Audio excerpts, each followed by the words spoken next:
नमस्कार साथियों, आप सभी लोगों का आपके अपने YouTube चैनल वीर CBR में एक बार फिर स्वागत है। तो कैसे हैं आप लोग? आशा करते हैं आप सब लोग अच्छे होंगे, मस्त होंगे, बढ़िया होंगे, अपना ख्याल रख रहे होंगे। साथियों, आप लोगों ने कल हमारे साथ अनुसूचित जनजातियों को पढ़ा। आज उन्हीं अनुसूचित जनजातियों के बारे में कुछ अधिक जानकारी हासिल करने की कोशिश करेंगे। साथ ही जितना भी हम आपको पढ़ा रहे हैं, आप एक नोट्स में बखूबी एक एक शब्द आप उतारते जाइए। आप इस भ्रम में बिल्कुल मत रहिए कि हम 2-4 प्रश्न पढ़ करके, 2-4 MCQ टाइप के क्वेश्चन पढ़ करके और हम परीक्षा को निकाल लेंगे, पास कर लेंगे। ये साथी आपका भ्रम है और ये भ्रम आपको सफलता से काफ़ी दूर ले जा रहा है।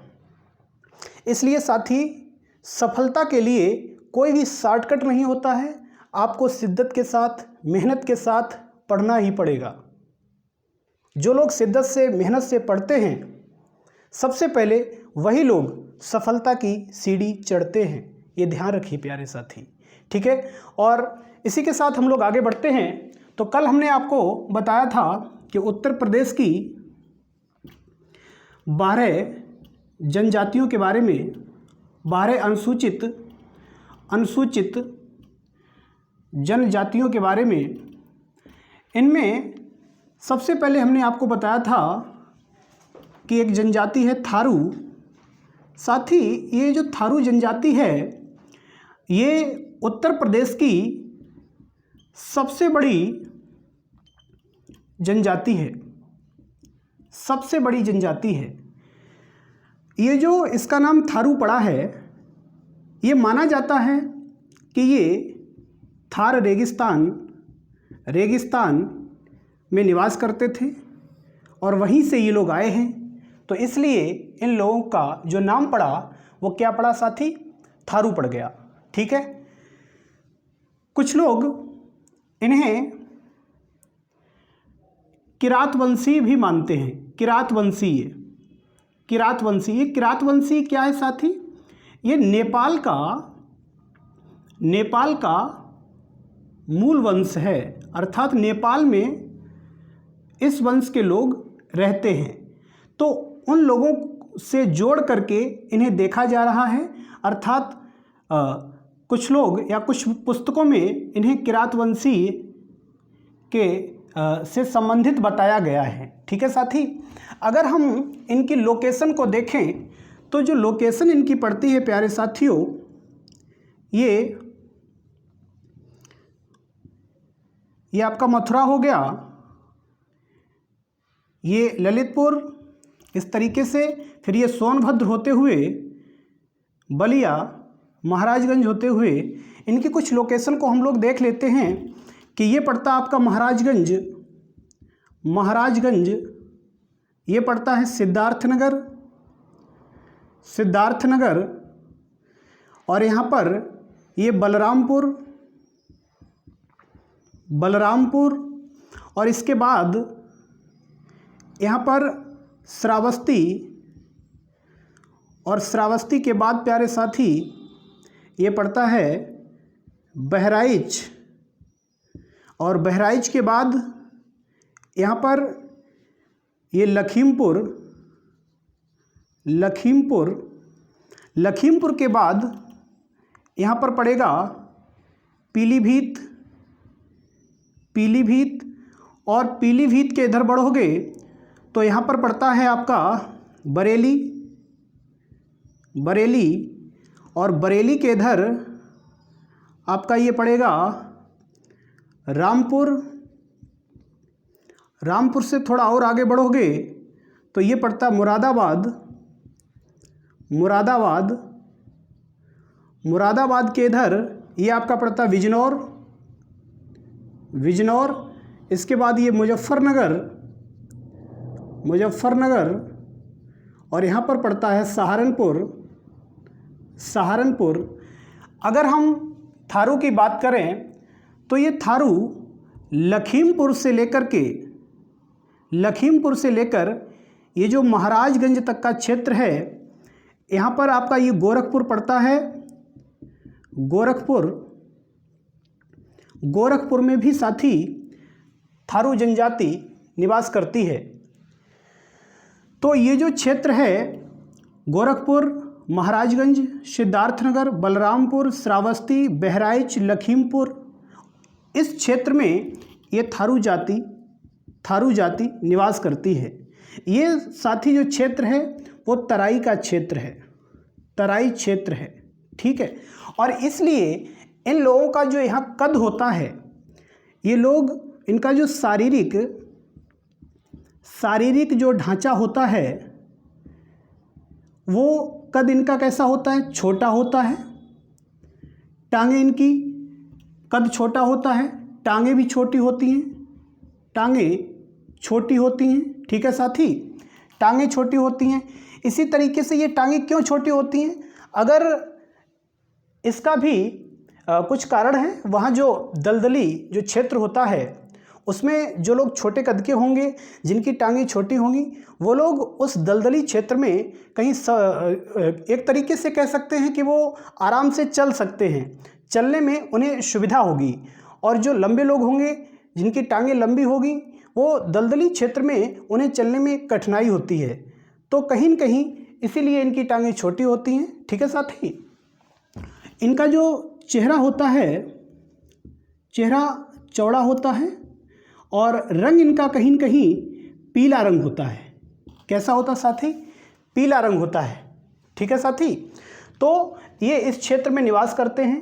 कुछ इनका शारीरिक ढांचा कुछ इस तरीके से होता है, कद छोटा होता है, टांगें छोटी होती हैं, चेहरा चौड़ा होता है, रंग पीला होता है, ठीक है साथी।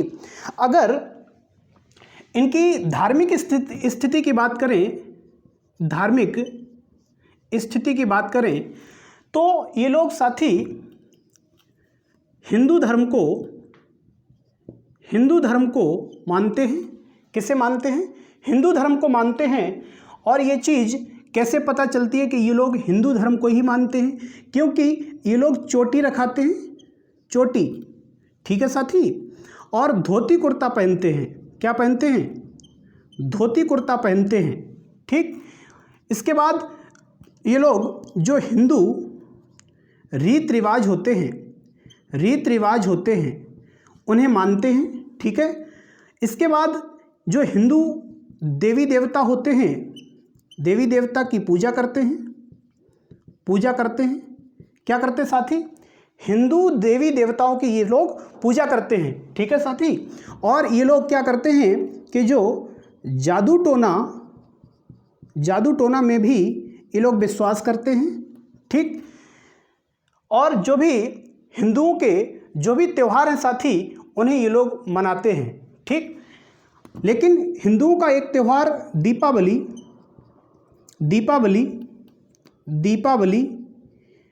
को ये लोग शोक के रूप में मनाते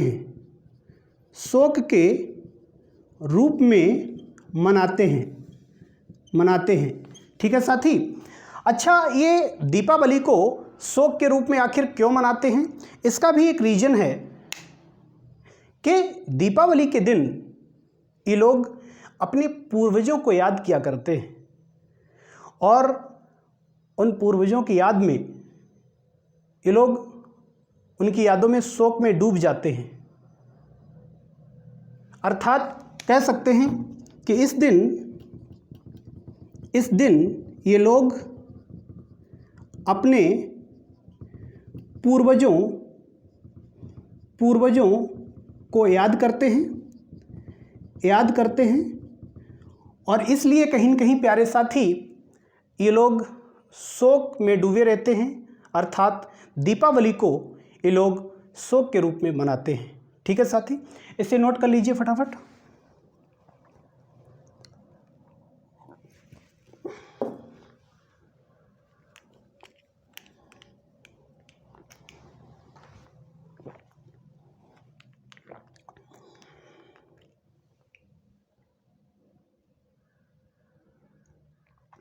नोट हो गया साथी?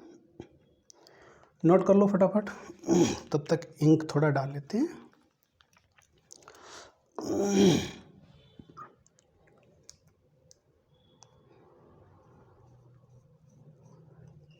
साथियों, अगर हम इनकी सामाजिक स्थिति को देखें तो इनका जो समाज है, इनकी अगर हम सामाजिक स्थिति की बात करें, सामाजिक स्थिति की बात करें तो साथियों, इनका समाज मात्र सत्तात्मक समाज था, लेकिन अब कहीं न कहीं उस मात्र सत्तात्मक समाज में धीरे धीरे गिरावट देखने को मिली है। पहले इनका जो समाज था साथी, पहले समाज इनका मात्र सत्तात्मक था। कैसा था? मात्र सत्तात्मक था। लेकिन अब क्या होता है कि अब इस प्रथा में गिरावट आई है, गिरावट आई है। अर्थात अब धीरे धीरे समाज उनका पितृ सत्तात्मक रूप ग्रहण करने लगा है। ठीक है साथी, ये लोग कृषि करते हैं, पशुपालन करते हैं। क्या करते हैं? पशुपालन करते हैं। कृषि में अगर देखें तो ये लोग धान की खेती ज़्यादा करते हैं। किसकी करते हैं? धान की खेती ज़्यादा करते हैं। और इसीलिए इनका जो भोजन है वो चावल है, और चावल ज़्यादा खाते हैं। इसीलिए कहीं न कहीं इनका रंग कैसा है साथी? पीला रंग है। कैसा है? पीला रंग है। ठीक है साथी। और चावल के साथ साथ ये जो पशुपालन करते हैं तो दूध, दही, घी आदि का भी सेवन करते हैं। ठीक है साथी। इसके बाद इनके समाज में जो विवाह हुआ करता है, विवाह जो होता है, इसमें साथी दहेज का लेन देन बिल्कुल नहीं होता है, बिल्कुल नहीं होता है। ठीक है साथी। लेन देन, दहेज, अर्थात इनके जो समाज है इनका, इसमें दहेज प्रथा एकदम बिल्कुल नहीं है। ठीक है। ना कोई दहेज लेता है और ना कोई दहेज देता है। इसमें जो पुरोहित होता है, जो विवाह कराता है, जो पुरोहित होता है, पुरोहित, इसको भर्रा कहा जाता है। क्या कहा जाता है? भर्रा कहा जाता है। ठीक है साथी। और ये लोग एक त्यौहार मनाते हैं। इनका एक प्रमुख त्यौहार है साथी बजहर।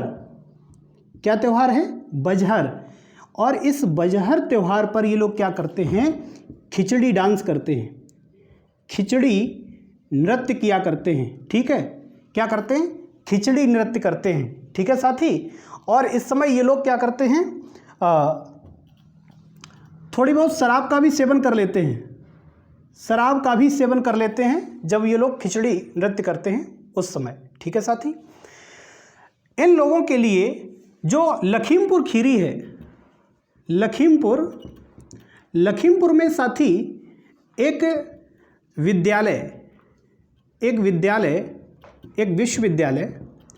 विश्वविद्यालय खोला गया है इनकी शिक्षा के लिए। किसके लिए? इन्हें शिक्षा दिलाने के लिए। तो ये लोग वहाँ शिक्षा भी प्राप्त करते हैं। लखीमपुर में एक विश्वविद्यालय इनके लिए खोला गया है जहाँ ये लोग अपनी शिक्षा प्राप्त करते हैं। ठीक है साथी। आगे देखते हैं। अगला है, अगली जनजाति बुक्सा। कौन सी है साथी? बुक्सा। ये जो बुक्सा जनजाति है, ये कहाँ निवास करती है? बिजनौर में। कहाँ निवास करती है साथी? बिजनौर में। ठीक है। ये चूँकि पहाड़ी इलाका है, पहाड़ी क्षेत्र है, और इसलिए इनका भी कहीं न कहीं जो शारीरिक जो ढांचा है वो साथी इनका कद छोटा होता है, टांगें छोटी होती होती हैं, आँखें भी इनकी साथी छोटी होती हैं। आँखें बिल्कुल छोटी छोटी होती हैं, आँखें छोटी होती हैं। इनकी आँखों की जो पलकें होती हैं वो भारी होती हैं, वजनदार होती हैं। पलकें कैसी होती हैं?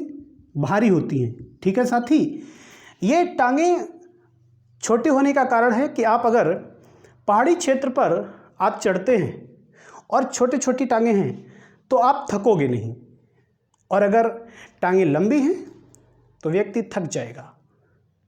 ठीक है साथी, तो छोटी टांगें होने का मतलब है कि व्यक्ति थकता नहीं है, और इसलिए ये पहाड़ों पर जल्दी से चढ़ भी जाते हैं और उतर भी आते हैं। ठीक है साथी, इनका ये लोग जो हैं, धार्मिक स्थिति अगर इनकी देखें तो ये लोग हिंदू धर्म को ही मानते हैं। जो हिंदू रीत रिवाजें हैं, हिंदू रीत रिवाजें, इन्हें ही ये लोग मानते हैं। किसे मानते हैं? हिंदू रीत रिवाजों को मानते हैं। हिंदू देवी देवताओं की पूजा करते हैं, हिंदू देवी देवताओं की पूजा करते हैं। ठीक है साथी, और हिंदू देवी देवताओं में एक देवी हैं जिनका नाम है चामुंडा देवी।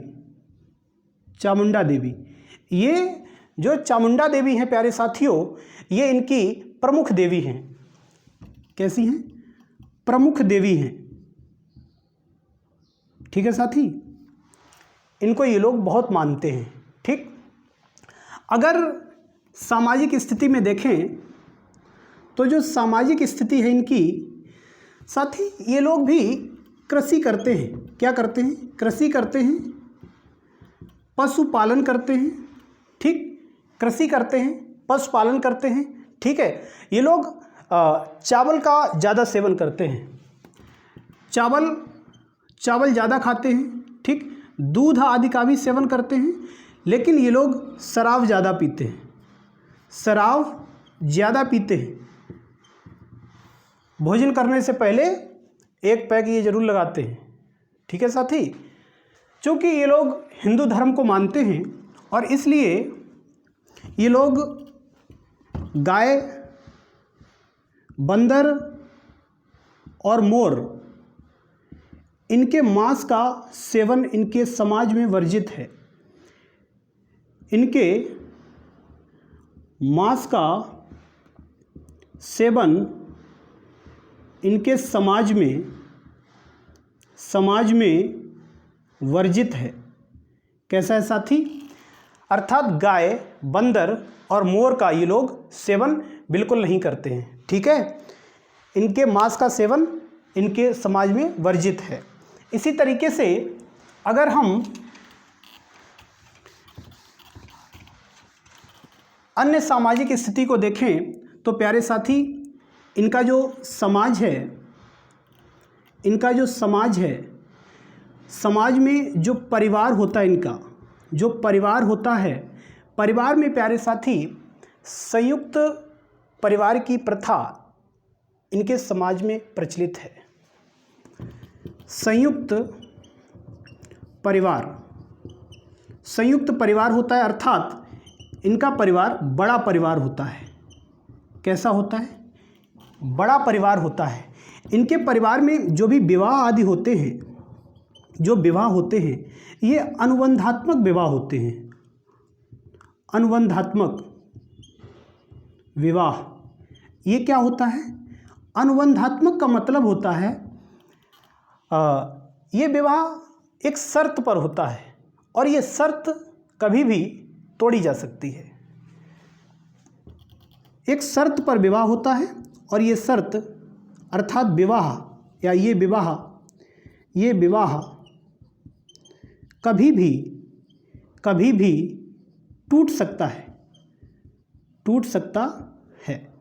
ठीक है साथी, तो विवाह इनका जो अनुबंधात्मक होता है, सशर्त होता है, वो कभी भी प्यारे साथी उसको भंग किया जा सकता है, वो कभी भी प्यारे साथी टूट सकता है। ठीक है, आगे देखते हैं कि इनके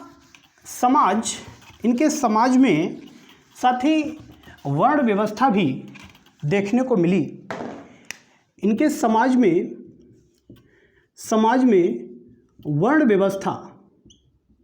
वर्ण व्यवस्था भी देखने को मिलती है, अर्थात 4 वर्णों का उल्लेख किया गया है। 4 वर्ण, ये ब्राह्मण,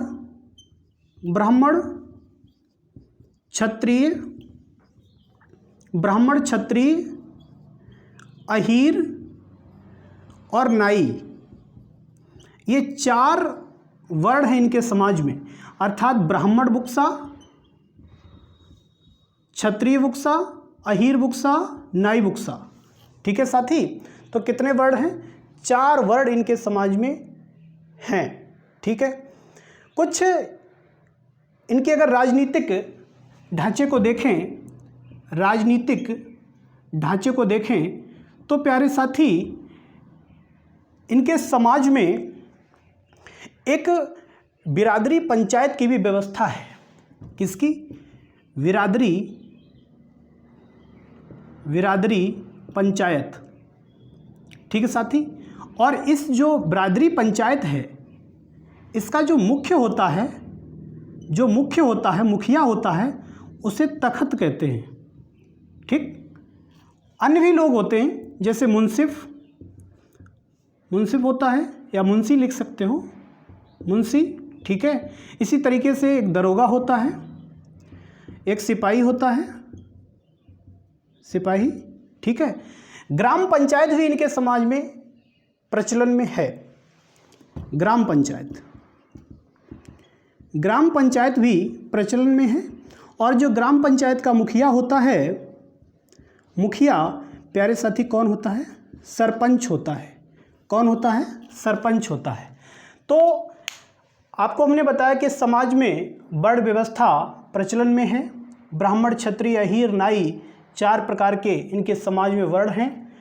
राजनीतिक ढांचे में इनके समाज में बिरादरी पंचायत की भी व्यवस्था है, जिसका मुखिया तख्त के रूप में जाना जाता है। ग्राम पंचायत भी होता है, जिसका मुखिया सरपंच कहलाता है। इसके बाद अगर हम बात करें अगली अनुसूचित जनजाति की, तो अगली है प्यारे साथी चेरो। क्या है? चेरो। और ये जो चेरो जनजाति है, ये उत्तर प्रदेश के चंदौली और सोनभद्र इन क्षेत्रों में निवास करती है। चंदौली और सोनभद्र में। ठीक है साथी, कहाँ निवास करती है? चंदौली और सोनभद्र में।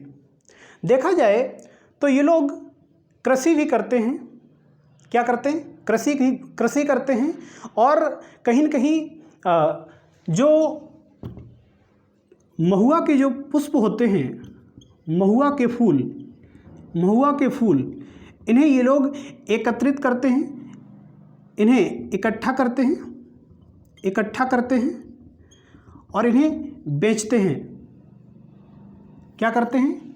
इन्हें इकट्ठा करते हैं और इन्हें बेच देते हैं। ठीक है साथी, इसी प्रकार से ये लोग मजदूरी भी कर लेते हैं, मजदूरी करते हैं। ठीक, कृषि भी करते हैं। ठीक है साथी, इसी तरीके से अगली जो जनजाति है प्यारे साथी, खरवार की बात करते हैं। खरवार अगली है खरवार। ये जनजाति हमने आपको बताया कि जो खरवार जनजाति है, ये कहाँ पर निवास करती है? कल हमने आप लोगों को बताया था कि ये सोनभद्र हो गया। ये जनजाति अगर देखें तो ये देवरिया पड़ता है। देवरिया, बलिया, और बलिया के बाद अगर देखा जाए तो ये पड़ता है गाजीपुर। इसके बाद यहाँ पर ये चंदौली पड़ता है, लेकिन चंदौली में ये खरवार जाति लगभग नहीं पाई जाती है। इसके बाद ये सोनभद्र पड़ता है, सोनभद्र, और यहाँ पर ये मिर्ज़ापुर, इन क्षेत्रों में ये खरवार जनजाति पाई जाती है। ठीक है साथी। और अगर इनके शारीरिक ढांचे की बात करें, जो शारीरिक ढांचा है, ये लोग साथी बहुत ही बलशाली होते हैं। कैसे होते हैं? बलशाली होते हैं, बलशाली होते हैं। इनकी आवाज़ में मतलब ऊंची आवाज़ होती है। आवाज़ इनकी कैसी होती साथी? तेज होती है। आवाज़ कैसी होती है? इनकी आवाज़ तेज होती है, अर्थात ऊंची आवाज़ होती है, ऊंची आवाज़। ठीक है। और कहीं न कहीं आर्थिक स्थिति से ये लोग बहुत ही कमज़ोर हैं। बड़ा इनके पास समस्याएं रहती हैं। गरीबी की हालत से ये लोग जूझते रहते हैं। ठीक है साथी। इनके धार्मिक स्थिति की बात करें, धार्मिक स्थिति की बात करें तो ये लोग हिंदू धर्म को ही मानते हैं। किसे मानते हैं प्यारे साथी? हिंदू धर्म को मानते हैं। हिंदू धर्म की जो भी रीति रिवाज है उनका ये पालन करते हैं। हिंदू धर्म के जो भी त्यौहार हैं उनकी पूजा करते हैं। हिंदू धर्म के जो देवता हैं जैसे शिव, हनुमान जी और दुर्गा जी, ठीक, इनकी ये लोग पूजा करते हैं। इसी तरीके से जैसे पीपल का वृक्ष हुआ, पीपल, नीम, और जैसे बिच्छू हुआ, बिच्छू, नांग आदि की ये लोग पूजा करते हैं। क्या करते हैं? पूजा। इनकी जो स्त्रियां होती हैं साथी, खरवार जनजाति में जो स्त्रियां होती हैं, ये स्त्रियां जादू टोना करने में बहुत ही माहिर होती हैं, टोटका करने में बहुत माहिर होती हैं, दक्ष होती हैं। स्त्रियां जादू टोना या टोटका लिख सकते हैं, टोटका करने में दक्ष होती हैं। कैसी होती हैं? दक्ष होती हैं। ठीक है। बड़ा माहिर होती हैं टोटका वगैरह आदि करने में। ठीक है साथी। और ये लोग एक जो त्यौहार वगैरह मनाते हैं, जैसे ये लोग होली भी मनाते हैं, होली, नवरात्र आदि मनाते हैं बहुत अच्छे ढंग से। और इन त्योहारों के दौरान ये लोग एक नृत्य करते हैं, जिसे कहते हैं कर्मा नृत्य, कर्मा नृत्य। ठीक है साथी। और त्यौहार के दौरान ये लोग भी शराब का सेवन कर लेते हैं। ठीक है। थोड़ी बहुत मात्रा में पी लेते हैं और पीने के बाद फिर नृत्य में कुछ और ही आनंद आता है, तो इसलिए ये लोग कहीं न कहीं शराब का सेवन कर लेते हैं। इसके बाद देखते हैं पंखा जनजाति। पंखा प्यारे साथियों, ये जनजाति हमने आपको कल बताया था कि ये सोनभद्र और मिर्ज़ापुर के क्षेत्र में ये निवास करते हैं। ठीक है। कहाँ करते हैं? सोनभद्र और मिर्ज़ापुर के क्षेत्र में। बड़ी सीधी सादी ये भोली भाली जाति होती है, बहुत सीधी होती है, एकदम कह सकते हैं गाय का बछड़ा, इतना सीधा। ये भोली भाली जाति है, जनजाति है, अर्थात सीधी सादी। ठीक है। ये कबीरपंथी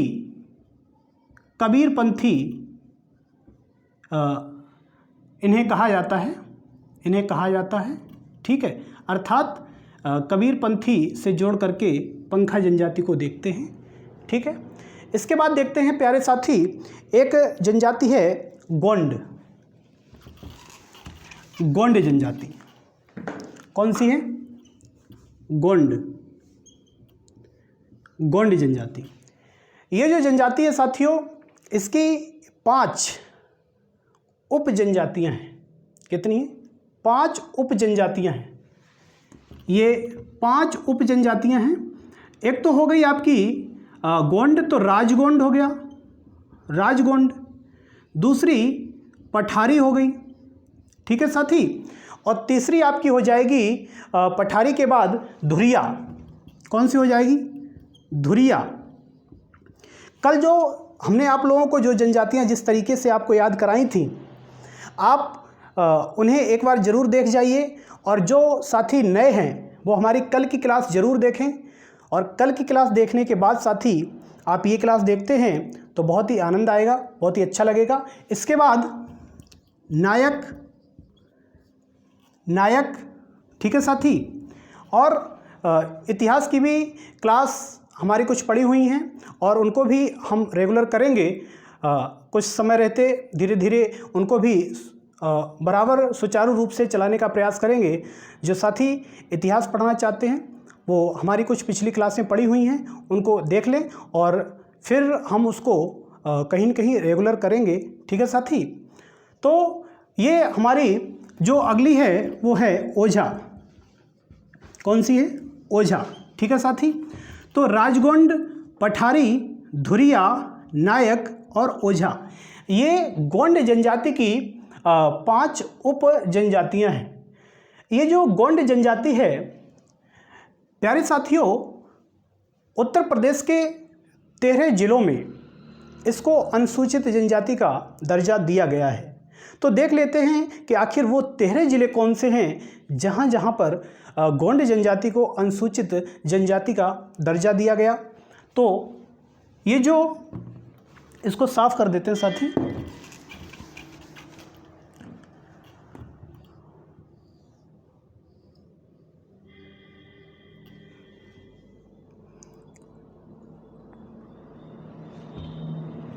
ये थोड़ा और ऊपर बना लेते हैं क्योंकि आपको दिखाई नहीं पड़ेगा सही से, थोड़ा ऊपर बनाते हैं।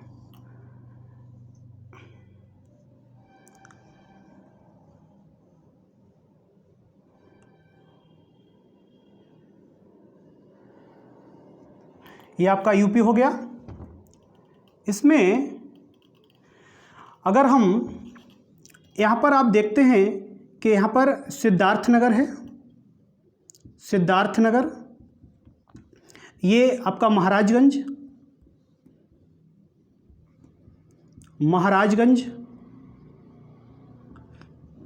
यहाँ पर कुशीनगर,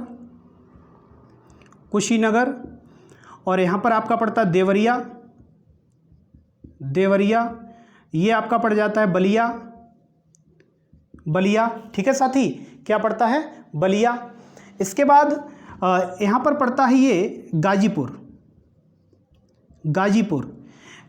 के बाद आप अगर देखें तो ये चंदौली पड़ता है, और चंदौली के बाद ये सोनभद्र पड़ता है। सोनभद्र क्या पड़ता है साथी? सोनभद्र, ठीक है। यहाँ पर ये मिर्ज़ापुर, इसी में यहाँ पर अगर देखें तो ये बनारस है, क्या है? वाराणसी। यहीं पर ये पास में ही ये जौनपुर पड़ता है, जौनपुर के बाद यहाँ पर मऊ पड़ता है, क्या पड़ता है? मऊ। और ये गोरखपुर, और गोरखपुर के इधर अगर देखें यहाँ पर ये बस्ती पड़ता है, बस्ती। तो ज़रा देखते हैं कि ये लोग कितने ज़िले हो गए। 1 2 3 4 5 6 7 8 9 10 11 12 13 14, ठीक है साथी। कितने हो गए? 14 हो गए। और इसमें ये जो कुशीनगर है साथी, कौन सा? कुशीनगर को हटा दो, ठीक, कुशीनगर को हटा दो। कितने हमने बताए कि जो 13 ज़िले हैं, 13 ज़िले, इन ज़िलों में क्या किया गया है कि जो गोंड जनजाति है उसे प्यारे साथी क्या किया गया? क्या किया गया कि अनुसूचित जनजाति का इसमें दर्जा दिया गया। गोंड जनजाति और भी ज़िलों में निवास करती है, लेकिन ये जो 13 ज़िले हैं इसी में इनको अनुसूचित जनजाति का दर्जा दिया गया है। तो आप एक कुशीनगर को हटा दो, एक चंदौली को हटा दो, ठीक है, इन 2 जिलों को छोड़ दो, तो अब कितने बचे? 1 2 3 4 5 6 7 8 9 10 11 12 और एक पड़ता है प्यारे साथी यहीं पर, यहाँ पर पड़ता है आजमगढ़। आजमगढ़ कितने हो गए अब? 1 2 3 4 5 6 7 8 9 10 11 12 13, ठीक है साथी। तो ये 13 जिले ऐसे हैं जिनमें गोंड को अनुसूचित जनजाति का दर्जा दिया गया, ठीक है साथियों।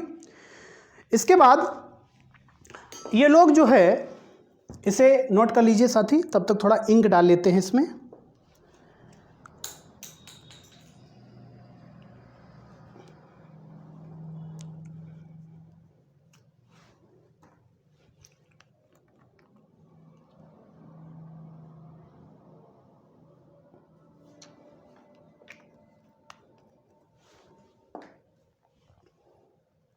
इसके बाद ये जो गोंड जनजाति के जो लोग हैं, ये लोग साथियों, ये लोग कृषि तो करते हैं, लेकिन कैसी कृषि करते हैं? दहिया कृषि, दहिया खेती। कैसी खेती? दहिया खेती। अर्थात ये लोग क्या करते हैं कि जंगलों को साफ करते हैं या जंगलों को जला देते हैं, और जंगलों को साफ करने के बाद, उनको जलाने के बाद उनमें खेती करते हैं। और जब वो कहीं न कहीं उनकी जो उपजाऊपन ख़त्म हो जाता है, ज़मीन बंजर हो जाती है, तब ये दूसरे जंगलों को साफ करते हैं। लेकिन कहीं न कहीं इस स्थिति में, इस क्रिया में कमी आई है, क्योंकि जंगलों की सुरक्षा के लिए बहुत सारे महत्वपूर्ण कदम उठाए जा रहे हैं। इसलिए इनकी इस प्रकार की जो कृषि करने की व्यवस्था है, इसमें कहीं न कहीं कमी देखने को मिली है, ठीक है साथी। ये जो दहिया खेती करते हैं, अर्थात ये लोग जंगलों को जलाकर साफ करते हैं, ठीक है साथी। नोट हो गया होगा। इसके बाद हम देखते हैं कि जो बैगा जनजाति है, ये जो बैगा जनजाति है,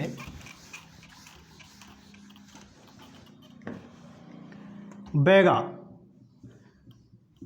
जनजाति, ये प्यारे साथी कहाँ पर निवास करती है? आप लोगों को हमने बताया था कि ये सोनभद्र में निवास करती है। कहाँ पर? सोनभद्र में ये निवास करती है, ठीक है साथी।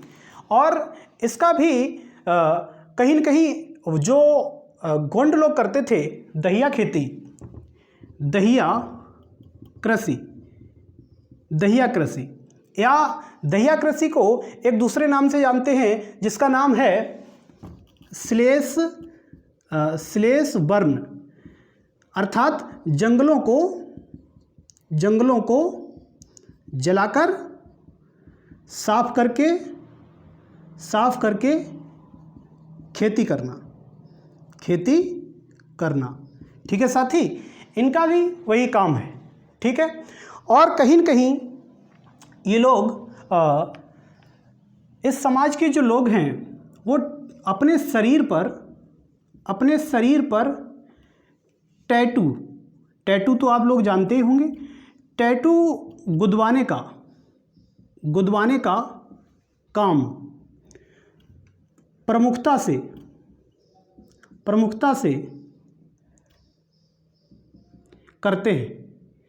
इनके समाज में अर्थात टैटू गुदवाना इनके जीवन शैली का एक अभिन्न हिस्सा है। ये सभी लोग अपने शरीर पर टैटू जरूर गुदवाते हैं, ठीक है साथी। और जो व्यक्ति टैटू गोदने का काम करता है, उसे क्या कहते हैं? गोधारिन। क्या कहते हैं साथी? गोधारिन, ठीक है। उसे क्या कहते हैं? गोधारिन कहते हैं। इसके बाद अगर हम अगली जनजाति को देखें, तो अगली जनजाति है सहरिया। सहरिया। ठीक है साथी, कौन सी जनजाति है? सहरिया। और ये जो जनजाति है ये ललितपुर और ये कहीं न कहीं सोनभद्र, ये ललितपुर और मिर्ज़ापुर के क्षेत्र में, मिर्ज़ापुर, इन क्षेत्रों में ये प्यारे साथी निवास करती है। कहाँ करती है? ललितपुर और मिर्ज़ापुर में। ठीक है, इसका जो कार्य है, अगर हम इसके कार्य को देखें तो ये लोग जंगल के जो उत्पाद हैं, जंगल के उत्पाद जैसे शहद इकट्ठा करते हैं। क्या इकट्ठा करते हैं? शहद इकट्ठा करते हैं। इसी तरीके से ये लोग लकड़ी काटते हैं, ये लोग फल फूल इकट्ठे करके और ये लोग बाज़ारों में बेचते हैं। ठीक है साथी, ये लोग टोकरियाँ भी बनाते हैं। टोकरियाँ, जो लकड़ियों की जो टोकरी बनाई जाती हैं उनको भी बनाते हैं। ठीक है साथी, क्या बनाते हैं? टोकरियाँ भी बनाते हैं। ठीक, इसके बाद थोड़ा बहुत मात्रा में साथी ये लोग सोनभद्र में भी हैं, सोनभद्र। ठीक, इसको भी नोट कर लेना। टोकरियाँ बनाते हैं। ये लोग पत्थर का भी काम करते हैं। क्या करते हैं? पत्थर का काम करते हैं, अर्थात ये लोग पत्थर को तोड़ते हैं। क्या करते हैं? पत्थर को तोड़ते हैं। ठीक है साथी, और इसके बाद अगली जनजाति है, ये नोट कर लिया था। तो सहरिया कहाँ रहते हैं? आपके कुछ मात्रा में ललितपुर में भी है, सोनभद्र में भी हैं और मिर्ज़ापुर में भी हैं। ठीक है, इसके बाद बात करते हैं अगरिया की। अगरिया प्यारे साथियों, ये अगरिया जो जनजाति है, कल हमने आप लोगों को बताया था कि अगरिया, बैगा, ये जो भी जनजातियां हैं ये कहाँ पाई जाती हैं? सोनभद्र में, सोनभद्र, और कुछ थोड़ी बहुत संख्या में ये मिर्ज़ापुर में भी है। मिर्ज़ापुर, कहाँ पर? मिर्ज़ापुर में। ठीक है साथी, तो अगरिया जो जनजाति है वो कहाँ कहाँ पाई जाती है? सोनभद्र में भी पाई जाती है और मिर्ज़ापुर में भी पाई जाती है। और ये लोग हिंदू धर्म से जुड़े हैं, लेकिन प्यारे साथी हिंदू धर्म की किसी भी रीति रिवाज का ये लोग पालन नहीं करते हैं। जुड़े जरूर हैं लेकिन हिंदू धर्म को दिल से नहीं मानते हैं। हिंदू धर्म के त्यौहार, रीति रिवाज किसी का भी ये लोग बखूबी और दिल से उनको निभाते नहीं हैं, उनको मानते नहीं हैं। लेकिन ये लोग हिंदू रीति रिवाज तथा या हिंदू रीति रिवाजों को नहीं मानते हैं। ठीक है साथी, तो फिलहाल आज के लिए इतना ही रखेंगे और क्लास आशा करते हैं आपको अच्छी लगी होगी। और साथियों, कल आप लोगों के लिए